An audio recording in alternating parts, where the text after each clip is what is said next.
stopping by. Today we're going to be reviewing Fullwidth Header Extended. This is a plugin for the Divi theme for WordPress, and basically this is one of the more popular Divi plugins, and the point of it is to give you full control over your header. It's the be-all end-all of Divi header plugins, or at least that's what it's billed as. And today we're going to be looking at it, and I'm going to give you my thoughts on whether or not I think this one lives up to the hype. So let's get going. Alright, thanks for sticking with me. So here is the Fullwidth Header Extended module. Now I bought this from Monterey Premier. This actually is available from quite a few other different places online, but I've bought some stuff from Monterey Premier and I like them, so I got it from here. Anyway, I'm just going to walk through some of the stuff that's involved with this plugin. You can see some screenshots here, just show you kind of the basic functionality of the back end. Really the thing to look at is the demo. So we're going to open up the demo here, and these show you some of the different kind of possibilities that you have with headers. So as you can see, you've got this kind of graphic behind the mouse, this animation behind the mouse that follows your mouse along. So you've got that. Now this is really the only one that they have. I think there might maybe be one other one, but I think this might be the only one. So they've got that. You can see they've got the Ken Burns panning effect on this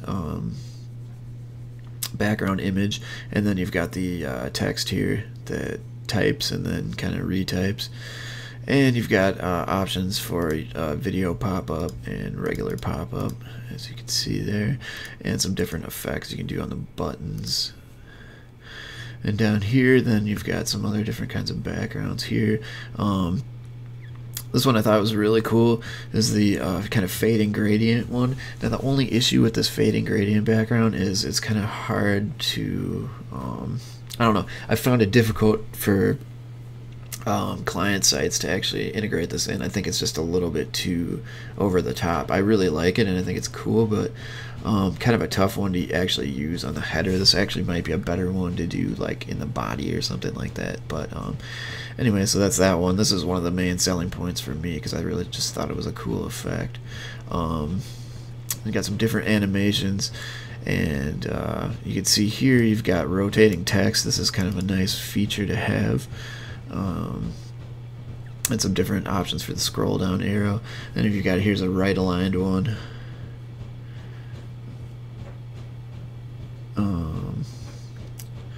Just keep going here. So there's a gradient effect is also on that one. There's another one with just some images and text with background effects, and then here's this text GIF thing. This is another one I thought was pretty cool, although I don't really know exactly like what I would use that for. This is a nice header with a search box in it. Again, you've got the rotating text, and there's another one. So that's pretty much some of the possibilities that you can get out of this plugin if you go through the crazy amount of options. So that should give you kind of a good idea of what it's supposed to do, and this is probably the most full-featured header plugin for Divi that I know of. I don't think there's really anything else out there that does more than that. However, a lot of these things you can get just by combining some different stuff within Divi, so you can get these same effects without using this plugin. Okay, so here I've got on my site, you can see I've got just a really basic one. I only spent about 5 minutes making this, so there's nothing really that cool about it. I can't remember if I put a Ken Burns on here or anything like that. Yeah, okay, so I got a little Ken Burns on there, and just this, I got this weird thing behind the mouse, and that's about it on mine. But I've used this on, I'd say 5 to 10 projects in the last couple months that are live now, and I've done some more advanced ones and some less advanced ones with it, so I've used it for quite a different amount of purposes. Now we'll hop in here to the back end, and I'm going to kind of show you some of the options. You'll see the amount of options in this plugin are crazy, so it takes kind of a while to get used to using it. You see you got your space for title, subheading, then you can add 2 buttons. Now if you want to add more than 2 buttons you can't, so that's an important thing to keep in mind, although generally speaking you're not going to really have more than 2. And you got a content area, you could add buttons in this area if you wanted to. And then here you've got all your different effects for the title. So if you wanted to, you could use the typing effect. I'll just pop that on so you can see it.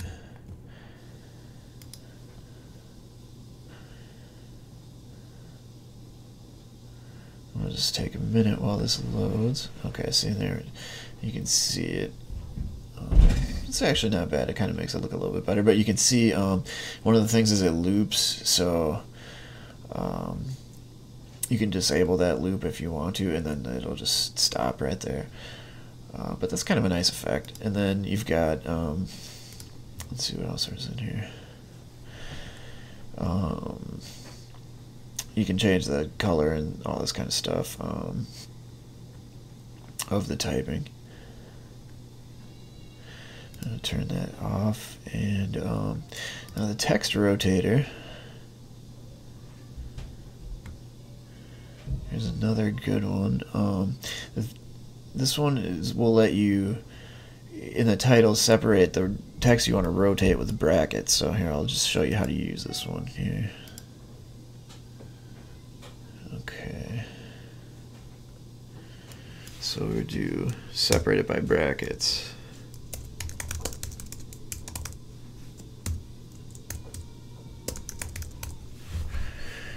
And then that should rotate the text for us if we've got that thing, that setting enabled.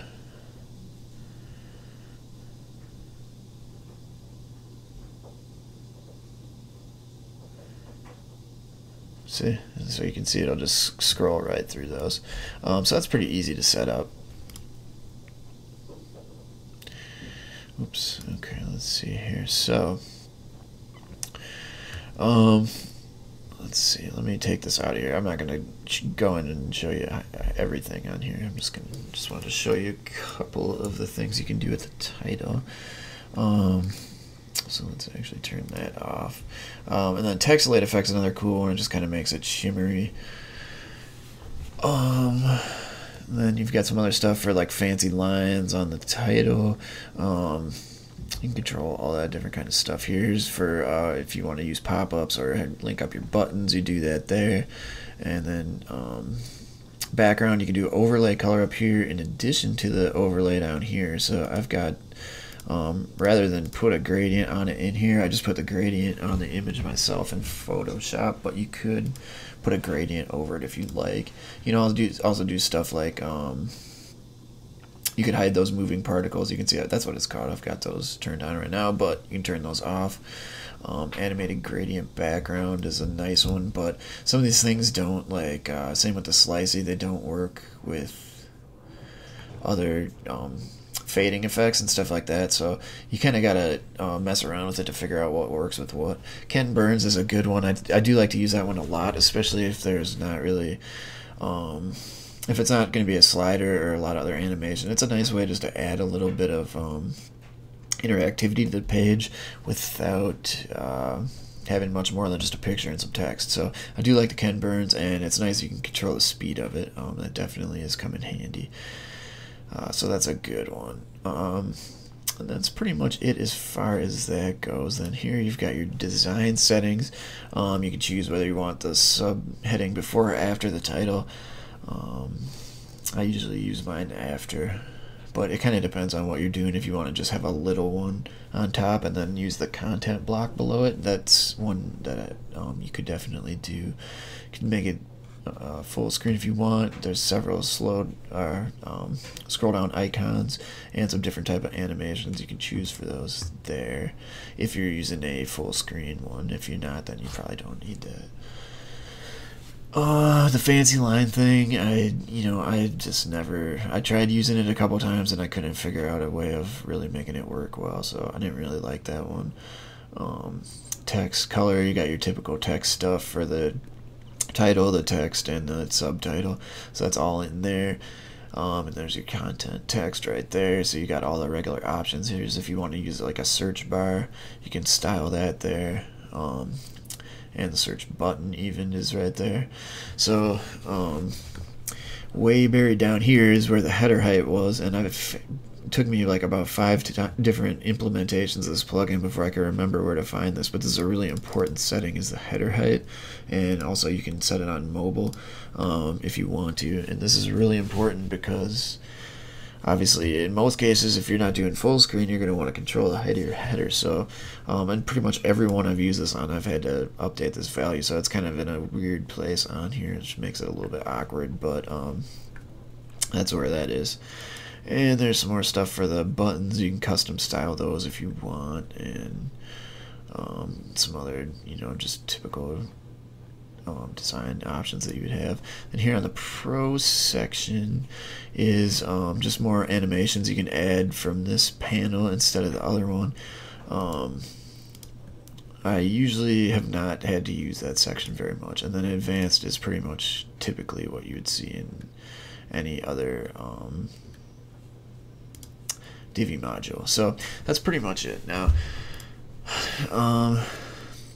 the pros of this plugin are it's super easy to use. So it doesn't take that much to set it up, throw your image in there, and then you can kind of play around with different types of text effects, and find something that looks cool without taking a ton of time. So it's pretty nice compared to like the regular Divi plugin, Divi header option. If you want to add some stuff like these text effects, and the Ken Burns effect is really a good one.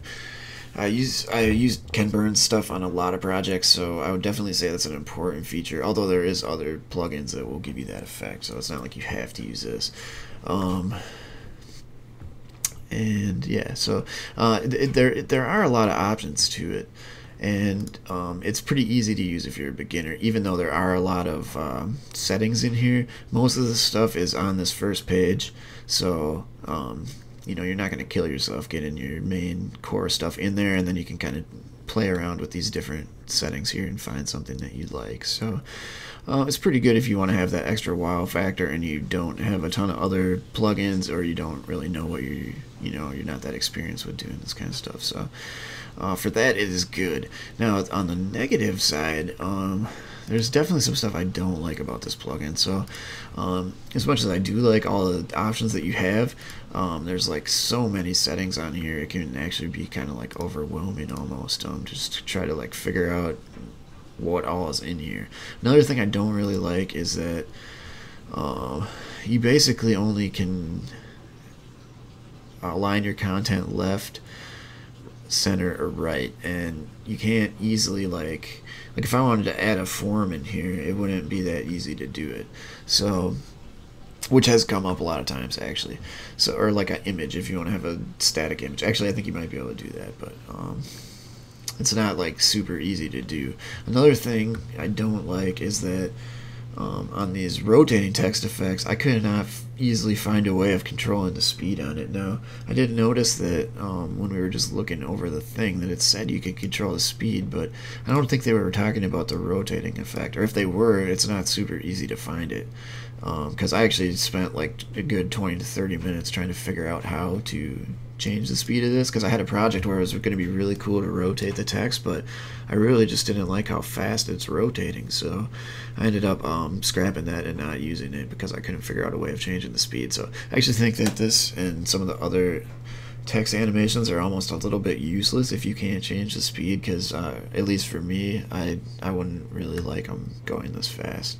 I don't think it looks very good. So that's just me, but I'm not crazy for that. The other thing is, it does take up some extra memory, so I mean it makes the page load a little bit slower. I've noticed in site speed tests a lot of like combining JavaScript issues and stuff like that are pointing back to using this plugin, if I'm using this plugin. So I've definitely noticed that can be an issue with speed. So if you're using a basic header, like, I mean, this is a pretty basic one I've got here. If you're using a basic one like this, you honestly probably don't even need this plugin, and it's just actually going to make your site like slower than if you just built this with a regular header module, or even just a regular module. I mean, you could build this pretty easily, and there's other plugins you can use to get this text effect, and then you're gonna most likely save some site speed on this one, because this is a little bit of a hog. So yeah, so overall, I started out really liking this plugin a lot the first few times I used it, but after I used it, like I said, about 5 to 10 times, I started getting kind of frustrated with some of the pitfalls of it. And at this point, I actually really prefer making my headers with just a regular module, not even a header module, but just a regular module a lot of the times. And there's other plugins like gosh, what is it called? There's a plugin for headlines. I'm going to do a review on it, but it lets you make these different types of animated headlines. I think it might just be called animated headlines, but that I actually like to use that a lot in conjunction just with a regular module to make headers. So I've been doing that on a couple of my most recent projects, and I like that a lot more than this, and it's faster in terms of page load speed. So for me, I'm probably going to actually kind of phase out using this. It was cool right away, kind of a shiny thing to mess around with, but for me, there's a lot of stuff that it can't do. It's really, when I'm doing a header, I really want to be able to have control over more than one column. It can be really hard just to have everything in one column, and even the Divi header module is like that too, where you can't have 2 columns in your header, and that can be a problem a lot of times because I like to set stuff up in a certain way, and I just don't have that flexibility unless I'm using a regular module. So yeah, I think on this one, it's probably worth your money if you really like one of these features, like you really want to get the Ken Burns or like one of these typewriting effects for a certain project. I mean, it's only $25, so it's not too bad. But that said, like, I've used Revolution Slider a lot, and I think Revolution Slider, it also has Ken Burns, and you have a lot more control over your placement of the elements and the different effects and so forth on there. So if I was going to do something like that, I think I'd almost prefer to use the Revolution Slider, just because that one is like way more flexible in terms of getting full control over your layout.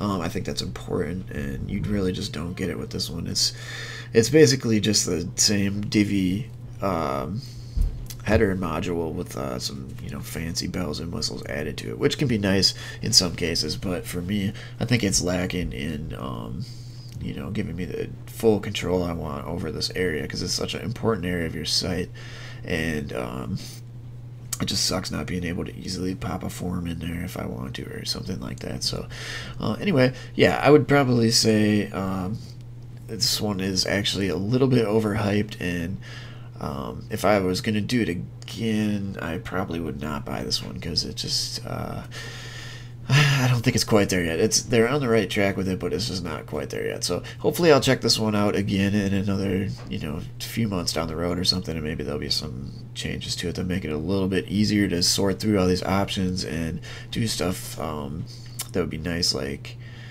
slowing down some of these animations so you can better take advantage of these. But it could be nice in a situation where you want to like use that gradient background or like that weird text with an image effect, because those are both pretty cool. I just don't know what I would use those for, but those are actually really nice selling points of this plugin. So anyway, I'd probably stay away from this one unless if you got a specific use in mind for it, because you can find other ways of replicating a lot of these effects. So hopefully that's helpful, and stay tuned because we're going to have a lot more reviews coming up, and thanks for your time.